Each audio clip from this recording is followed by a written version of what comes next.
Hey, what's up with it? How y'all doing? This is my Southern Opinion. Welcome back.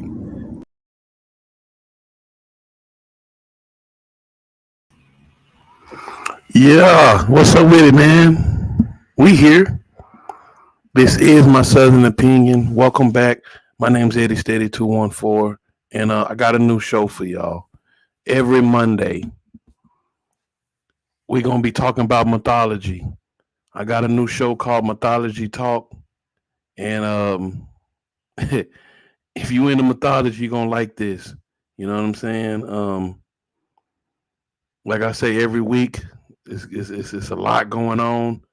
Um, a lot of shit to talk about, man, with mythology.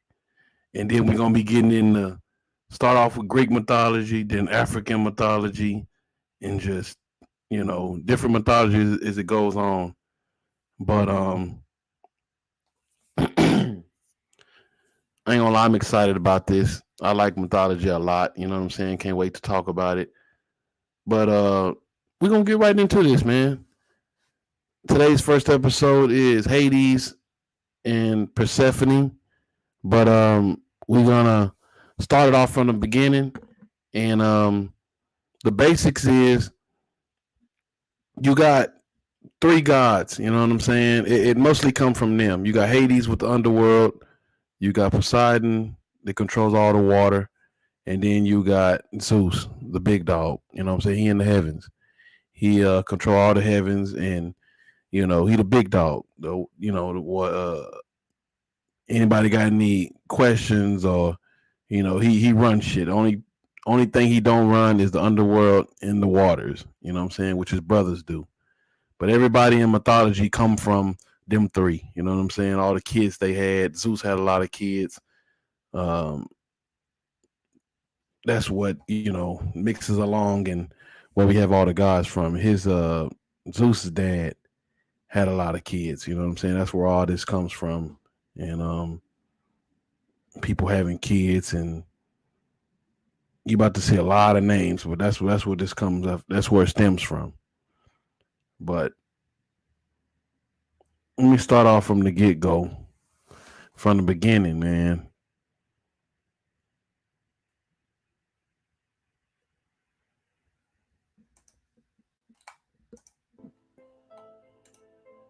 At the beginning of everything, there was only chaos. There were already the elements of what would form the universe, but they were completely mixed, in a massive absence of meaning. This original chaotic period lasted for many ages. Gaia, the Mother Earth, emerged from this primordial chaos, a goddess whose main characteristic was her extreme fertility. The goddess Gaia gave birth to our planet and personified all the earth that covers the world. She gave birth to several primordial deities, such as Pontus, the god of the sea, and Aureus, the deity of the mountains. Gaia gave birth to the god Uranus, a supreme being who would personify heaven, reigning over all things. Uranus made Gaia his wife. During the night, Nyx, the goddess of the night, also emerged from chaos. She crossed the heavens every day, covering it with her black mountain. At dusk, Uranus and Gaia united. The fruits of this union quickly began to hatch. The goddess gave birth to creatures with dreadful features, including Hecatoncheirus, monsters with 100 arms and several heads, and the Cyclops, powerful one-eyed beings. Uranus and Gaia also gave birth to a new generation of gods, powerful beings who would become known as Titans. The celestial god, when he saw the powerful offspring he had begotten, began to fear being dethroned by them, so he took action. Uranus threw all his children into Tartarus, a dark place in the depths of the earth. Appalled, the Titans beat the walls of Tartarus with violence, trying to escape. They were trapped in Gaia's womb. The revolt of creatures that were so powerful provoked an intense pain in their mother, who suffered terrible aches. Gaia couldn't stand that situation and decided to conspire against her husband. The goddess asked one of her children to destroy Uranus, but all the Titans rejected, except Kronos, the most ambitious, who thought he could perform that task. Kronos receives a scythe made of diamond and headed to the heavens wielding that weapon. In the celestial residence of Uranus, Kronos found the supreme god sleeping on a cloud. With a sharp stroke of his sickle, the Titan castrated his father. Uranus's cry of pain was heard throughout the universe. The skies were painted bright red, the blood of Uranus. Uranus's testicles were thrown into the ocean, and giving their fertilizing abilities, several deities emerged in the waters. Cronus triumphantly returned and freed his imprisoned brothers. As the great hero of the revolt, he was hailed as the new supreme lord of the universe. Cronus didn't free the Hecatoncheirus, nor the Cyclops, because he considered them very dangerous. They remained in Tartarus. After the banquet, the new sovereign was visited by his father's specter, which revealed to him a terrible prophecy. He said that, like his father, who had been dethroned by an infamous descendant, Cronus would also lose the supreme throne, overthrown by his own son in a terrible fate. Damn. And that's what happened back in them days. Especially somebody of power, somebody powerful. The only way somebody will take them down is usually somebody related to them. You know what I'm saying? That's the only way. Um, that's crazy. That's wild, but that's what happens. Um, just listen to the names. Listen to the names. Cronus. A lot of these names, bro. A lot of this mythology reflects with today, and a lot of these stories answer the questions of today's questions. A lot of this mythology answer those questions. It's crazy. It's very fascinating. I'm gonna get into the next video with the topic at hand, which is Hades and his old lady. You know what I'm saying? They story, with just one of them. Hades got Hades got plenty of them. Poseidon got plenty of them. You're gonna see it all ties in.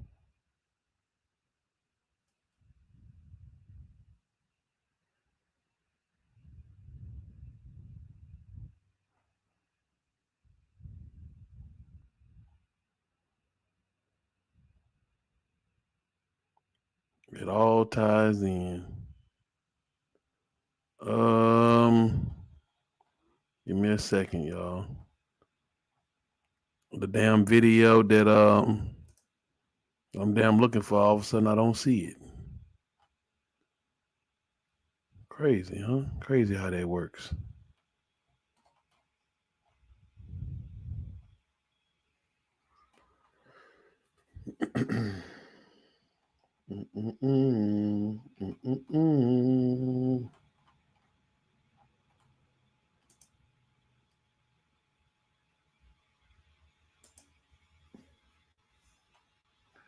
Happening in Arcadia, Zeus, in disguise, decided to check if it was true. On arrival, Zeus was taken.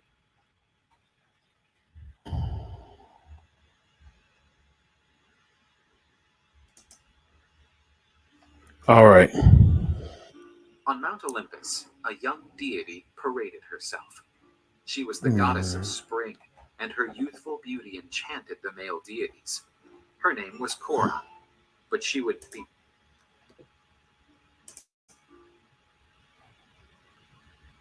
All right.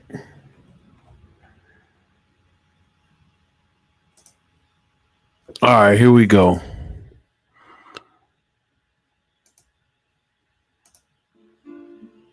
On Mount Olympus, a young deity paraded herself.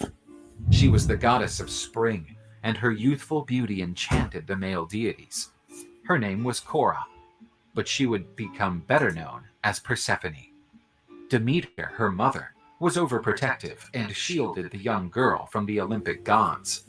She wanted her daughter to maintain her purity and virginity, as did the goddesses Athena, Artemis, and Hestia. So the goddess of agriculture kept Aphrodite and her son Eros away from her daughter. The divinities of love did not want to have another divinity in Olympus immune to their influence. Sounds about right. The woman got a baby. They want their baby to stray away from men. Don't want them to end up pregnant. You know, looked like the woman was very beautiful, and she know her daughter beautiful. So you want the best for her. You don't want her to be. Nobody wants their little girl to be fast. You know what I'm saying? And planned a way to attack the young goddess. Far from Olympus, in the depths of the earth, there was another god who lived free from the influence of the gods of love. His name was Hades, the lord of the underworld. The endless tasks of managing his kingdom allowed Hades to think of nothing else but his work. But a great tremor disturbed the kingdom of Hades, which rose to the surface to see what was happening. The Etna volcano was erupting, a sign that Typhon, the monster imprisoned by Zeus, was especially unhappy. That's when the god heard a sweet voice coming from a nearby forest. In the woods, Persephone sang without realizing that anyone was watching her. Aphrodite and Eros noticed Hades' interest in Persephone and wanted to take the opportunity. The god of passion and love fulminated the heart of the god with one of his golden arrows, which instilled desire and passion in the hearts of men and gods.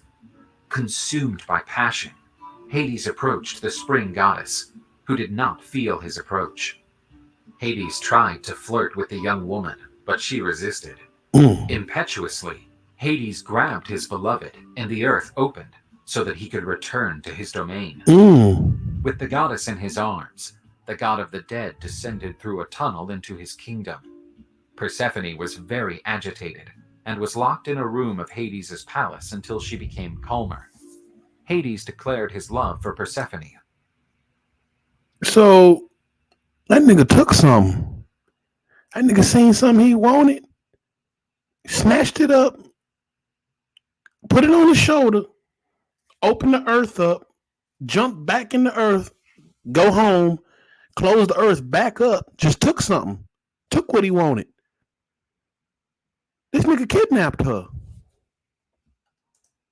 Who, although she felt attracted by the god, was still trying to push him away. Playing hard to Demeter get. started to get distressed because she didn't know where her daughter was. Mm. So she wandered the world in search of Persephone. Mm. After much searching, she found one of the nymphs who used to accompany her daughter. She told her how Hades kidnapped the girl, taking her to the underworld when the earth opened. Demeter was furious and would not forgive Gaia, the goddess of the earth, who had been an accomplice to her daughter's abduction when she opened up. As goddess of agriculture, Demeter was responsible for soil fertility. To punish Gaia, she decided to make the land infertile. The goddess cried because she missed her daughter, and, due to the great sadness she felt, she started to neglect her tasks. Zeus started to worry about the situation of the planet, because if Demeter didn't perform her tasks again, chaos would take over the world. The great god tried to convince Demeter to return to her tasks, but she said that the world would remain infertile until she had her daughter back. Zeus assured that Persephone would be freed from the underworld, unless she had fed on some fruit from the underworld. At Zeus's request, Hermes guided Demeter to the underworld. After all, he was the conductor of souls, knowing the intricate ways that lead to the kingdom of Hades. Hermes the messenger. The goddess met her daughter at the very moment she was eating pomegranate seeds offered by the lord of the underworld. After eating the fruit, Persephone metamorphosed and became the queen of the underworld. Demeter rebuked her daughter for agreeing to eat the food offered by such an evil being. Persephone said that her husband was not so bad. He treated her with respect and genuinely loved her. On top of everything else, there she would be a true queen. Demeter's heart felt an intense pain, and she started crying. Moved by his mother-in-law's sadness, Hades proposed a deal. All this reflects on today. If you like, pay attention to all this, the names, this right here is just he started off taking something he wanted. Now she done kind of felt for him. That's what this is saying. Bad boy image. Why do girls like dudes is with a bunch of tattoos and bad boy image? Why do girls like that? You see what I'm saying? Same thing. Persephone would spend part of the year in the underworld, and the other part with his mother on the surface. Once the deal was sealed, Persephone returned to the surface with her mother. In the ground, which was infertile, many flowers sprouted. The harvests were chock full again. But the meeting period between Persephone and Demeter ran out, and the young goddess returned to the underworld to see her husband again. Demeter was desolate to see her daughter leave, and, depressed, she neglected her tasks again. But when mother and daughter met again, the world flourished once more, and so the seasons were born. Okay. That's what I'm talking about. Mythology, it kind of tells you about everything, man. It kind of like life answers.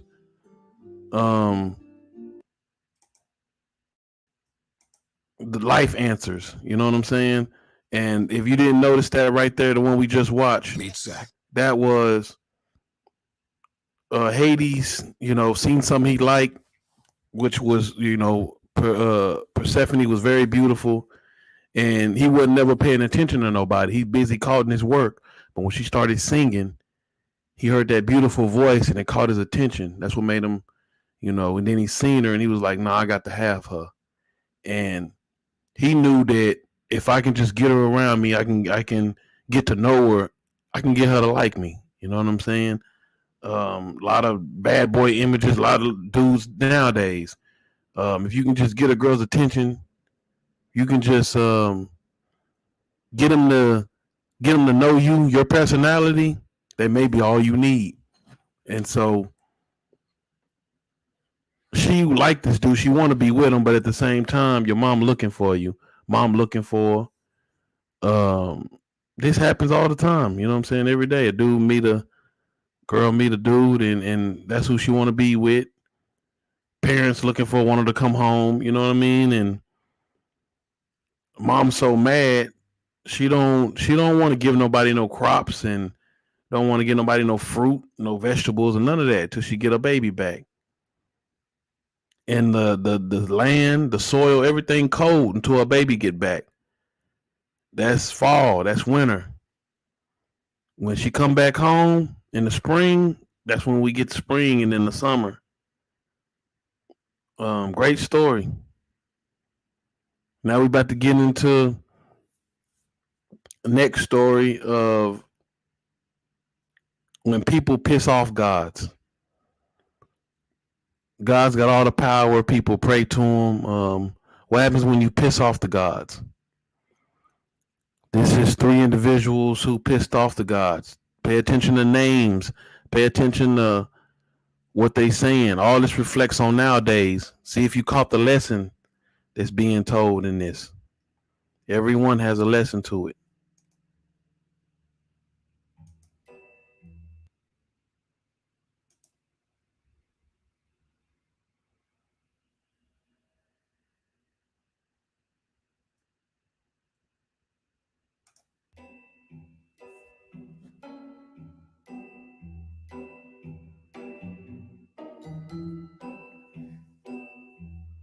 In the ancient city of Corinth reigned a rather cunning man. His name was Sisyphus. He was probably the smartest man of his time. The smartest, but not the wisest. Sisyphus was a direct descendant of Prometheus. The smartest, but not the wisest. What's the difference? This deity had the boldness to stick his nose into the matters of Zeus and paid a high price for the intromission. Maybe that's what they mean, when they say he's too smart for his own good. He's a smart guy. He was very smart, but he wasn't wise. That means he was a smart guy, but he was making dumb decisions. And, much like his ancestor, Sisyphus decided to interfere in the gods' affairs. He witnessed the kidnapping of the young and beautiful Aegina by the eagle-shaped Zeus, and he realized he could take advantage of it. Although he was king of a glorious city, this metropolis struggled with a shortage of drinking water. Young Aegina was the daughter of Aesopus, a river god, who was deeply saddened by the disappearance of his daughter. Sisyphus went to Aesopus and declared, "I know where your daughter is, but this information comes at a price. In return, I want you to create a spring of water to supply my kingdom." So he's snitching. He's snitching on the gods. The god, Zeus. Aesopus accepted Sisyphus's offer and created a spring of the purest mineral water. Sisyphus revealed to him what he knew, and Aesopus went after his daughter. King Sisyphus was pleased. This new spring would be a source of abundance and even more prestige to his city. Zeus. Okay, class, who would like to do problem 3 on the board? The Supreme Lord of Olympus was enraged by Sisyphus's revelation and ordered Thanatos, also known as Death, to find him and take his life. Some time passed before Sisyphus was surprised by seeing Thanatos in his palace, but an idea quickly sprung up in his cunning and mischievous mind. He went to Death and said, "So, it seems my time has come. I did not expect to die so young. However, I am much surprised by your splendor. Indeed, you are such a magnificent deity. You shall know that of the many gods I have known, few carry such a remarkable and elegant figure. And before I leave, I would like to present you with some ornaments that will make your presence even more dazzling. After all, these jewels will no longer be of use to me." Thanatos felt flattered with such a torrential stream of compliments and decided to accept the gifts. Sisyphus put a pair of silver bracelets and a necklace on Thanatos. However, those were shackles and a collar. The Corinthian king did what appeared impossible until that point. He managed to cheat Death, and Thanatos became his prisoner. Got him. Time passed, and no one died anymore. The kingdom of Hades was no longer receiving any new subjects. On the banks of the river Acheron, Charon had no more passengers to cross the waters. The wars set by the god Ares were no longer a source of pleasure for him, as nobody died. The enraged Ares traveled to Corinth. He knocked down the palace door and broke the chains that imprisoned Thanatos. Free, the god of the dead was absolutely sure of his first target and started a search for King Sisyphus to complete the mission Zeus had handed him. But Sisyphus was expecting that. He told his wife that, if he died prematurely, she would not render the royal funeral services. Sisyphus delivered himself peacefully to Thanatos, who took his life. Charon was already waiting to lead him to the kingdom of Hades, the lord of the underworld. The banks of the river of the dead were filled with souls already on Thanatos' list, who only now had been sought. Upon arriving in the kingdom of Hades, he was face to face with the god of the underworld, who appeared quite unhappy. After being severely admonished by the great god, Sisyphus delivered a speech he had already devised, even before his death.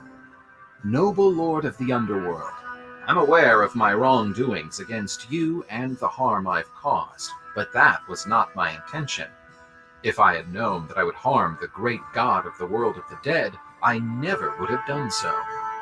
Aware that I am in debt to you, I have a plea to make. My obnoxious wife refused to perform the proper funeral rites for a king who was so dear to his people.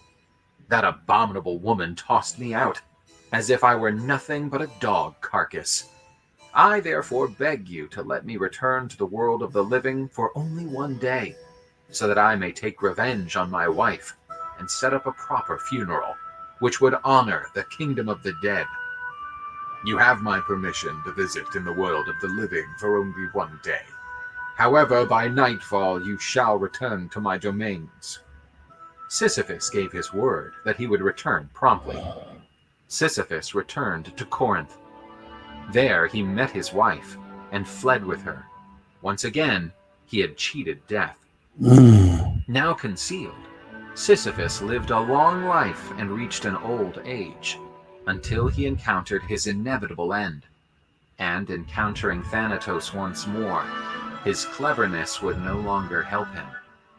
Upon returning to the underworld, Hades sent him to Tartarus, where he received an appalling torment. Sisyphus was forced to roll a heavy boulder from a plain to a mountaintop, but every time he got close to the summit, the boulder became horrendously heavy and rolled back to the starting point. Then Sisyphus was condemned to restart his work for all eternity.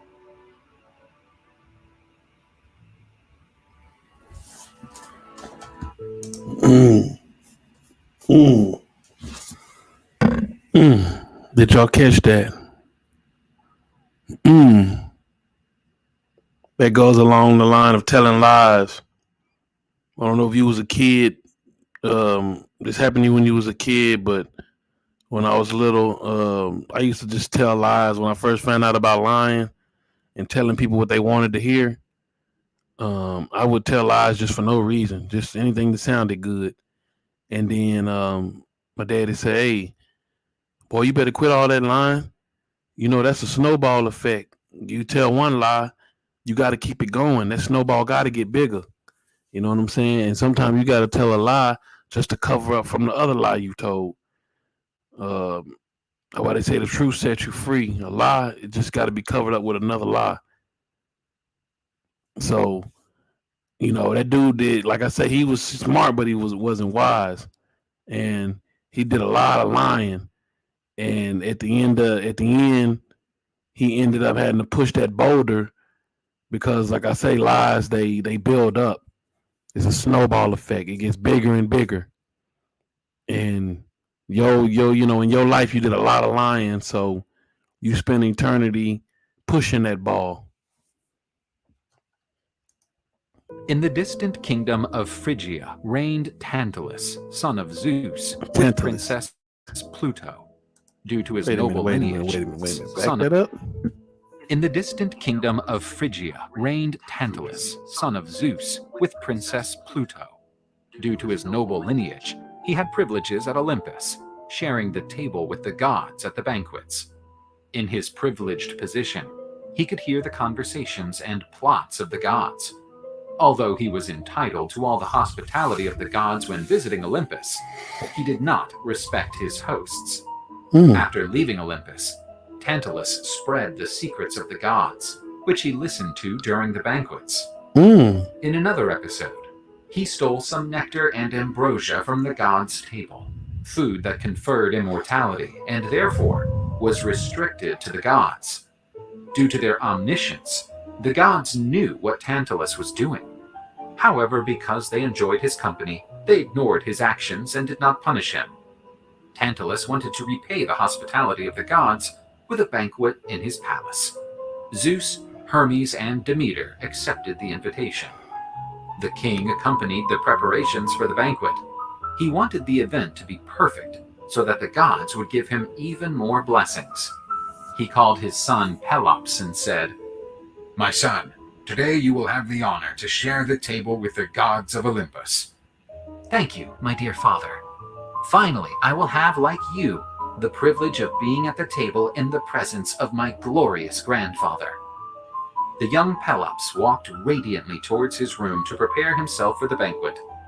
Tantalus called the cook and said, "Today you shall prepare the most splendrous meal." The king whispered something in the cook's ear, who could not hide his concern. The gods arrived at the palace, where they were received with all reverence. The banquet started to be served, and the guests talked about the most diverse subjects. Then, Zeus posed the question, "Where is my grandson? You said he would be among us." "Don't worry, father of mine. Soon he will be at the table with you." The moment of the main course arrived. The cook brought a beautiful stew with an unmatchable aroma. The goddess Demeter, who was in a deep sorrow due to the departure of her daughter Persephone to the kingdom of Hades, devoured the stew to slightly improve her mood. Tantalus served the stew to Zeus and Hermes. The two gods exchanged suspicious looks. "Don't you like my offering to the gods?" "You degenerate creature! How dare you serve human flesh to the gods?" "It's not a mere human sacrifice, What? my father. It's the greatest sacrifice. I'm offering you the flesh of my firstborn son." Demeter, who had already eaten a large piece of flesh, felt sick. "We have been complacent with your crimes in the past, but this deserves to be punished in an exemplary way." Tantalus Fuck wrong was with sent to him? Tartarus, where he would suffer a terrible punishment. He was placed in a lake surrounded by fruit trees. The water covered him up to his chin, and the fruits were within reach of his hands. However, Tantalus constantly felt a terrible hunger and thirst. When he drew down to drink water, the lake level also dropped, preventing him from quenching his thirst. When the hunger appeared, he tried to reach the fruits over his head, but the wind pushed the branches and the fruit away. The gods decided to resurrect the innocent Pelops. They made him even more beautiful than before. However, one of his shoulders was missing, the one devoured by the goddess Demeter. Zeus asked Hephaestus to create an ivory shoulder for his grandson. Back to life, Pelops became king of the Peloponnese. Meanwhile, his father suffered eternal punishment in Tartarus, with the objects of his desire so close and at the same time so far away.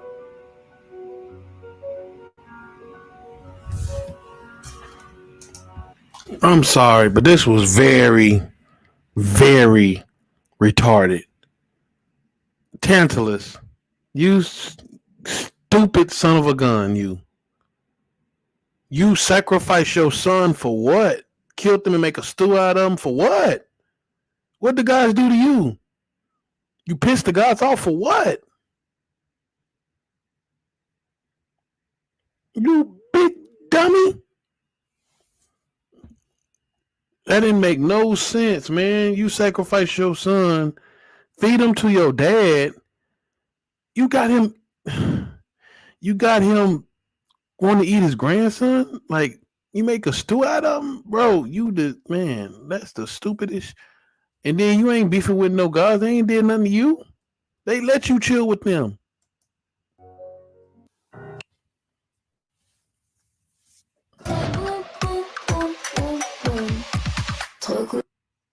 King Ixion of Thessaly was a nefarious man who ruled his kingdom with an iron fist. In Thessaly, the best horses in Greece were bred, and only the best resided in the king's stud farm. The king fell in love with the beautiful Dia, daughter of Ionius, a nobleman of the region. Ixion promised Ionius that he would give him some of his famous horses in exchange for the hand of the beautiful young woman. However, after marrying Dia, Ixion didn't fulfill his part of the agreement, which outraged the now father-in-law. He decided to take justice into his own hands and stole Ixion's horses. Ixion was furious and came up with a plan to get revenge on his father-in-law. Ionius was invited to a meeting with Ixion in his palace on the pretext of making peace.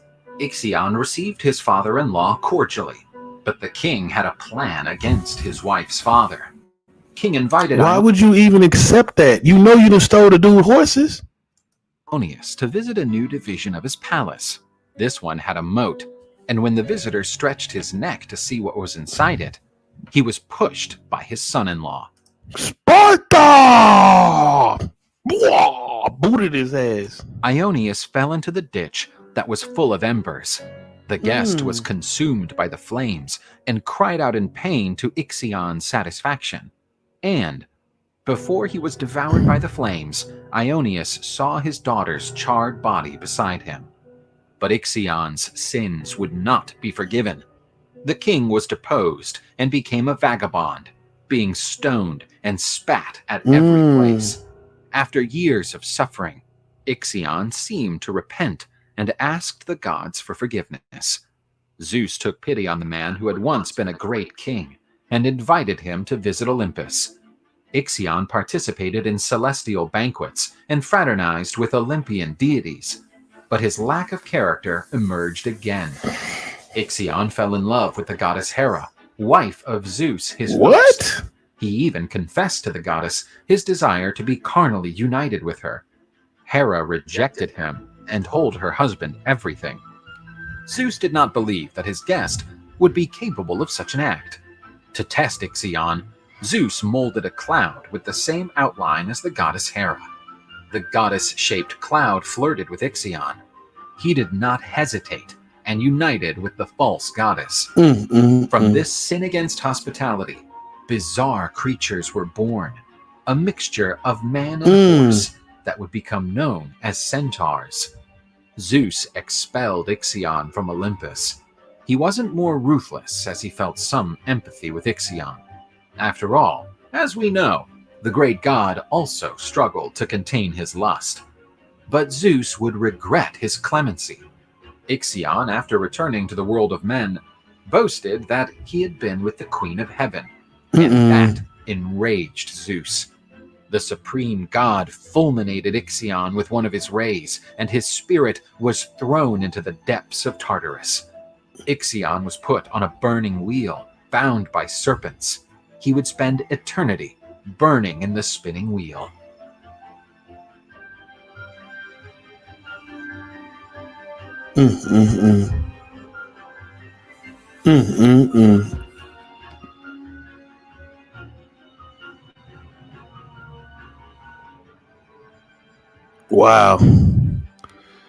Wow. We're gonna do two more. Next episode, we're gonna start off with I can't wait to see next what episode, we're gonna awesome start off head with is 5. inside So this egg. we're gonna do 2 more today for this episode 1. Arcadia, Greece, 5000 BC. Lycaon was one of the first kings of Arcadia, a region that in the distant past had been one of the most splendid places that ever existed. During the golden age of men, the abundant wealth that sprang from these lands brought happiness and peace. But the selfishness and greed of men put an end to this utopian kingdom. King Lycaon, who one day was a crude and heartless man, seemed determined to recover the prosperity of the golden years of Arcadia, and he became adored by his people. Lycaon knew that restoring Arcadia's glory was impossible without the gods' blessing, so he built a great temple in honor of Zeus. The supreme god, grateful for the tribute, began to favor the king of Arcadia. Satisfied with the fruits of his labors, Lycaon dedicated himself to obsessively pleasing the gods, and he became a religious fanatic. To obtain more blessings, the king began to make absurd sacrifices, even reaching the sacrifice of humans. However, this practice had been long condemned by the gods. The naive foreigners who arrived in the region were captured to be sacrificed. This was an enormous offense to the duty of hospitality, one of Zeus's demands. When he learned what was happening in Arcadia, Zeus, in disguise, decided to check if it was true. On arrival, Zeus was taken to the palace to be presented to the king and then sacrificed. However, one of the king's sons realized that the guest was extremely calm and warned the king. "Father, there is something odd. The calm of this man upsets me. Is Zeus testing our hospitality, as he did with Philemon and Bacchus? Soon we will find out. The king ordered a banquet in honor of the guest, but the main course would be something sinisterly unique. The banquet began to be organized with various delicacies. The main course is brought, and Zeus was horrified. A platter with human flesh was placed on the table. Lycaon and his son ate the hideous meal. You won't refuse our hospitality, right? Damned fanatics, you have misrepresented the cult of the gods in a heinous way, and you will pay the price of this sacrilege.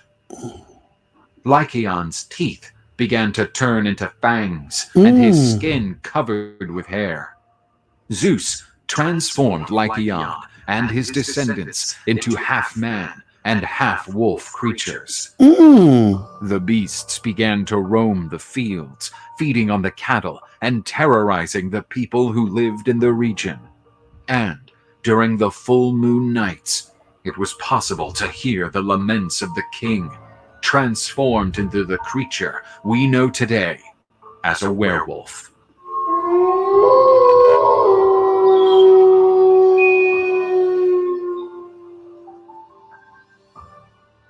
That's wild. That's a wild one. That's a wild one. I ain't gonna lie to you.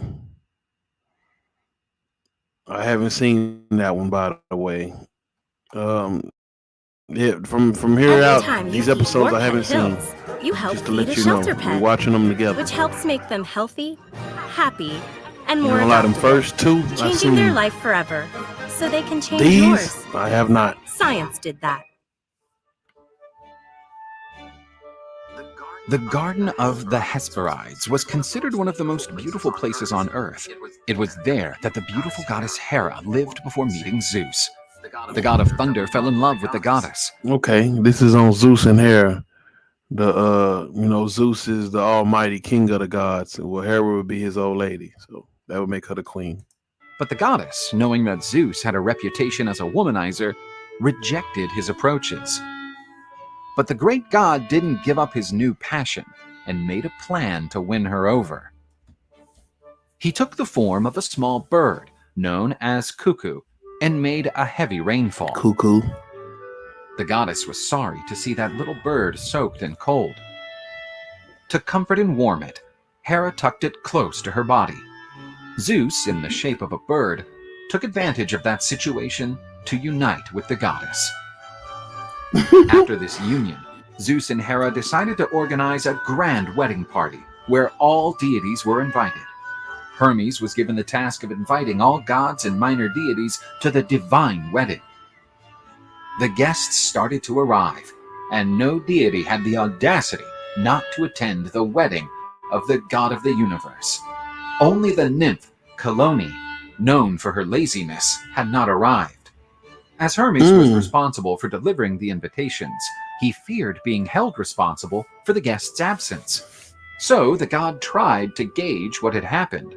The god arrived at the nymph's house and searched for her. Hermes found the nymph asleep and wanted to know why she wasn't at the party. The nymph answered that she was about to leave home and that he didn't need to worry. The god, feeling more at ease, returned quickly to the party. Calliope decided to sleep only 5 more minutes. Much later, she woke up and headed sluggishly to the party, one step slower than the other. Her laziness was colossal. At that moment, she preferred to be in bed. Halfway there, she began to meet the guests who were already returning from the party. So she decided to go home, because the party would probably be over, and she didn't want to tire herself out pointlessly. As Hermes predicted, he was eventually held responsible for the nymph's absence. Zeus and Hera did not believe Calliope could commit such an act of disrespect. Enraged by being found guilty, Hermes again decided to visit Calliope. Calliope was in one of her traditional napping moments, floating in the lagoon in front of her house. Looking at that scenario, Hermes was furious. he lifted Cheloni's house from the ground and Hmm. decided to punish the indolent nymph. You hate to stay away from your much-treasured home, don't you? So from now on, you'll have to carry it wherever you want to go. The god threw the house over the nymph, which floated over the waters. After the impact, Cheloni emerged with the appearance of a reptile. The nymph was punished. Now she would have to carry the house on her back, but her laziness and slowness did not change. Wow. So that's how we got turtles. Okay. All right. So you see where this is going. Every Monday, more episodes. Yeah, man, this mythology shit gets real deep. But this is just the beginning. Like I say, this is episode 1. A lot more to go. A lot more. We getting in African mythology. All different kind of mythologies. You know what I'm saying? That's what this show is about. Stay tuned. Thursday, I got Eddie's World coming to you. I also gonna do my wrestling. I think I'm gonna do that on Tuesdays. Wrestling react videos. My Southern Opinion gonna be hitting you with about 3 to 4 different things going on every week. I'm finna expand my channel. I'm finna get to working, man. Don't be surprised when them videos get to flooding. You know what I'm saying? But I'll holler at y'all later. This is my Southern Opinion. I appreciate each and every single one of you watching. Take care. I see y'all probably later on today. This is my Southern Opinion, man. If I tell you a duck and pull a truck, go hook that motherfucker up. You hear me? Let's go.